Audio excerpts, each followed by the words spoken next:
G'day, Trooper Cody and Steve, one of our Light Horse History Channel videos, and again it's a true crime video, and again we have got flies crawling all over us. Welcome to Australia.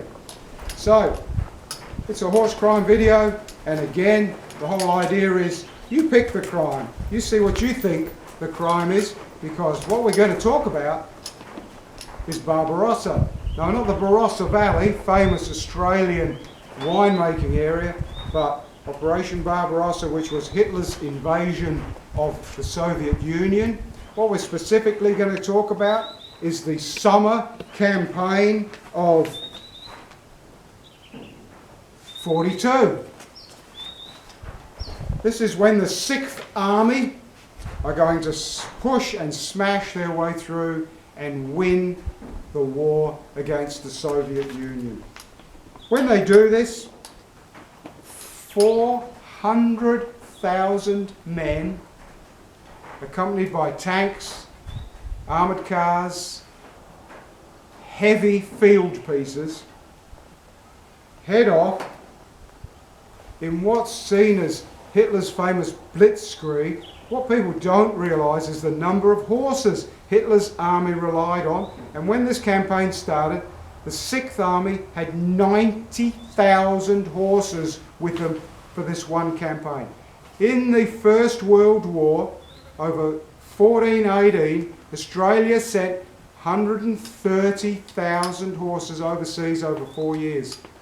This one campaign, Hitler had 90,000 horses supporting the 6th Army. What this actual video is about is one small part. I shouldn't say a small part because it's a horrendous part. And that is that the 6th Army got to a certain point, slightly changed its agenda and went to take Stalingrad. What a mistake. What a mistake. So the 6th Army, the 400,000 men, nearly 500,000 men, 90,000 horses, get to Stalingrad. 90,000 horses have been travelling across the Russian steppes. How the hell do you feed that many horses? It's fine, the Russian steppes in summer, lush. The horses have got plenty of food. When they get to Stalingrad, however, they're in suburbia and a city. There is no longer any fodder. All those troops that went in to Stalingrad, thank goodness somebody had the foresight to realise, oh hell, we can't feed all these horses. The Germans had incredible veterinary hospitals and officers and trained vet nurses that travelled with them. Significant numbers of them.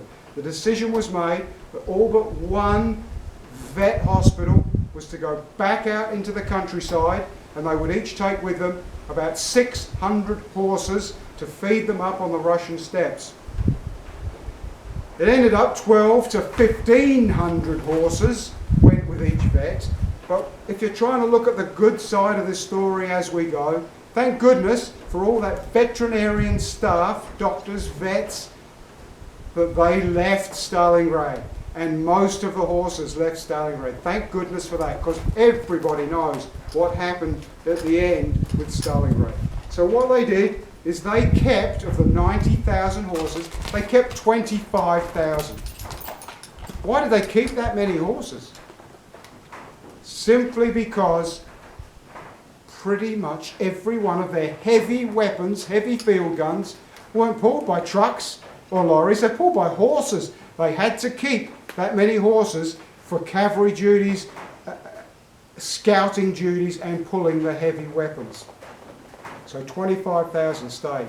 When Stalingrad was finally encircled, the troops were cut off and they couldn't get out.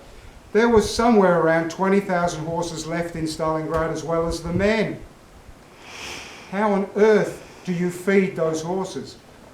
It turns out there was an enormous silo of grain in the German area, which they used to feed the horses, but they also sent The Germans were brilliant for their record keeping, meticulous record keeping. So they worked out that they could get by on 22 tons of fodder being airlifted into them per day. They needed 22 tons of horse food per day. All up, they needed airdrops of 350 tons per day of food, ammunition, hospital gear, horse fodder. 350 tons.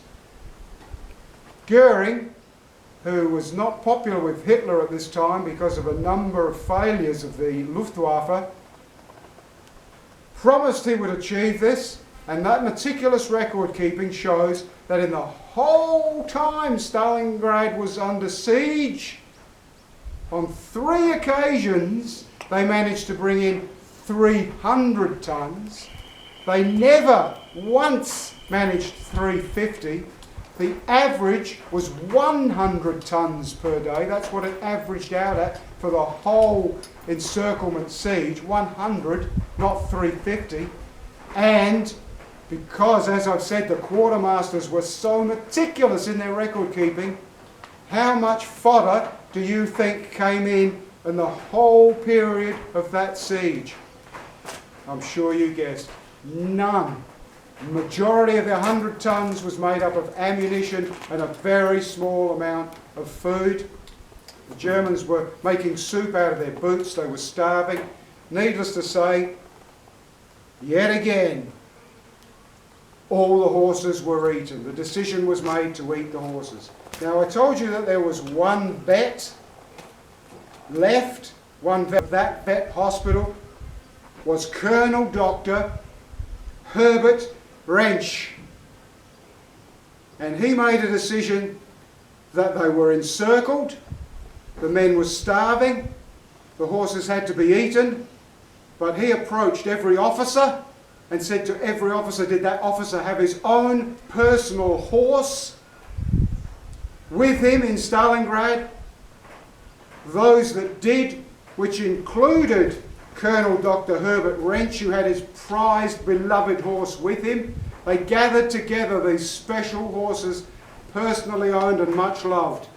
And they, at great risk, went to the perimeter, and then they chased the horses out into the Russian lines. The Russians had superb lines of communications. The Russians' troops were not starving, and they hoped Colonel Dr. Herbert Wrench, in his diary, wrote that he hoped the Russians would treat their horses kindly.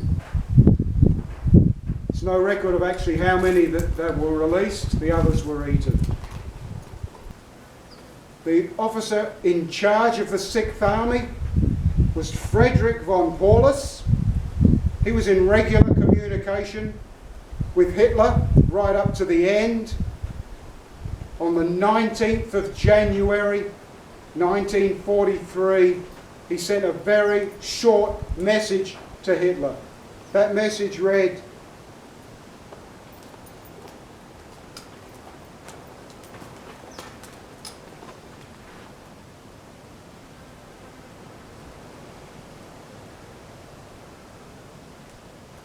so Frederick von Paulus, officer in charge of the 6th Army, who stayed in Stalingrad with his men, sent a personal message to Hitler on the 19th of January 1943, where he said in that message simply, "The last of the horses have been eaten." Was told by Hitler to kill himself. He refused to do that. He surrendered with the last of his men. He went into campaign with 400,000 men. When he surrendered Stalingrad on the 2nd of February 1942, 150,000 German soldiers had been killed in Stalingrad, and 91,000 of them surrendered to then go into POW hell. Well, it's a pretty grim video, this one. Upsetting. Pick where you think the crime was. Like it if you can possibly like it. Share it if you would. Click subscribe. We'll be back, and remember, horses in war, there's not too many happy stories. Cheers, till next time.